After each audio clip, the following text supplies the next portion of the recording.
But it's an interesting thing what you said about the long-term perspective on careers. There's a lot of lobbying that is going on right now for flexible work arrangements in organizations, etc. But I do feel that while we lobby for these, processes and policies to be put in, it must be matched by change and shift in how we want to view our careers more strategically and with a long-term perspective. And I know, Mr. Sacha, you and I had talked about this, and you have some very, very useful insights on how women should be approaching this issue of career breaks, if you could share that. Yeah, I was listening to Madhabi there with a lot of interest, wondering if you would point this, and this way I go looking at my driver again.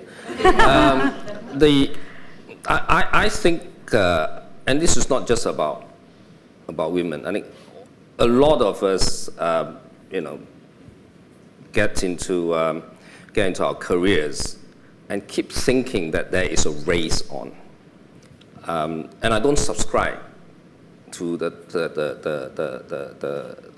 idea that there is a race. I understand the point you're making, Madhabi, about where it be advantageous to go ahead in the race. I think maximizing a career is more like a marathon, and it's very unhelpful in a marathon to be looking over your shoulder all the time. I know lots of people who would actually have gotten to the destination, but for the fact that somewhere along the way they felt somebody was overtaking them, and they felt therefore they had to drop out of the race. And if you just retune the analogy towards a marathon, and recast the objective to reaching the destination, as opposed to reaching the milestone at a certain time, and we think of the kind of self-inflicted injuries that some of our lady colleagues do to themselves by wanting to think about the milestones and at what point I reach the milestone compared to somebody else.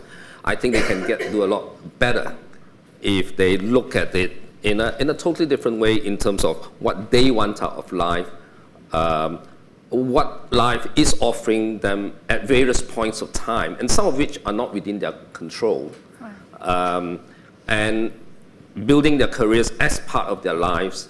And if sometimes it means taking a break,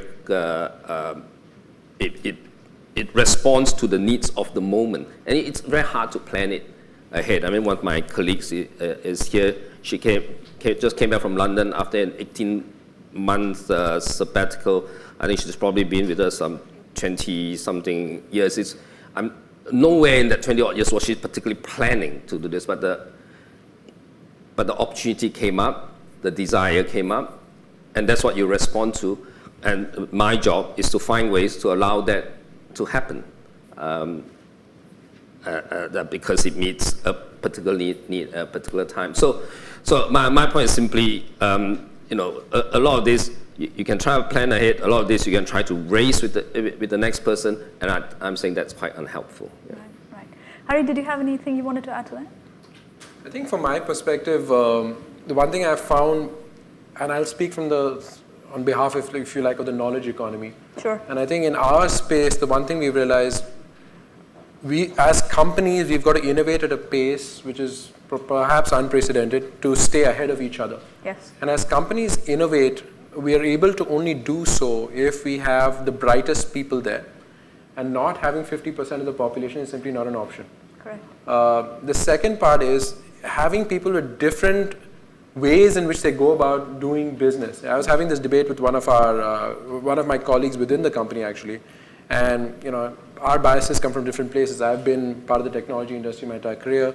He was in a different industry, and he was talking about looking for everyone behaving in a particular way and coaching people into that position. And my view was that's simply impossible, even if you try to do it.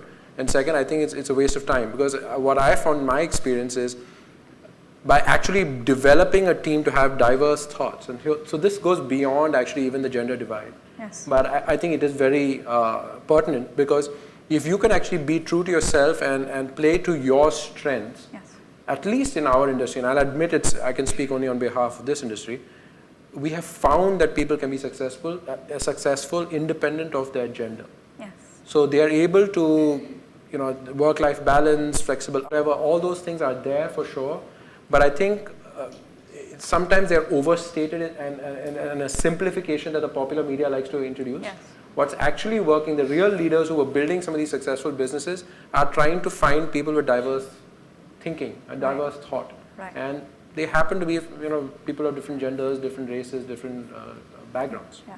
And it kind of speaks to the point you were making earlier about the outcome focus that people have when they're building their careers just beyond gender. I'm curious what you would add, Mike, because you tend to mentor a lot of younger professional women. What are some of the things that you're noticing that you wish they really would be doing differently when they're approaching their careers? Well, I think a lot of it is, and it's been touched on by my colleagues here, it's about really getting to know yourself and being real, having really good emotional intelligence about yourself. And that spans both men and women. But a lot of it has to do with, I want to be a leader, so I believe that a leader has these traits, X, Y, and Z, so I'm going to be X, Y, and Z. Or I just read the latest book by Sheryl Sandberg or Colin Powell, and so I'm going to be Colin Powell, right? And it's like, no. I've known a couple people in my careers that, every time they read a book, I know they're going to be Jack Welch for the next 2 weeks, right? And so it's kind of like you really need that emotional intelligence. You need a lot of that 360. Yes. I encourage my mentees to, throughout their careers at different milestones, go through that 360 feedback. Yeah. So you really get a sense of what people actually perceive about you, and then you find out about what are some areas you need to improve as well. But at the end of the day, as with my colleague here, it's all about the core competencies as well. You've got to hone those things. You've got to be really good at your job, and then you really have to say what you want, right? Right. I agree with that, and which is why when we were designing the program that we're having in September, uncovering your own authentic leadership brand is something that's very central to the curriculum, because at the end of the day, like Hari was mentioning, media has a tendency to portray women in a certain light, but for each person it's about following their own path, as indeed Madhabi you did, about what felt right to you at a particular time in your career.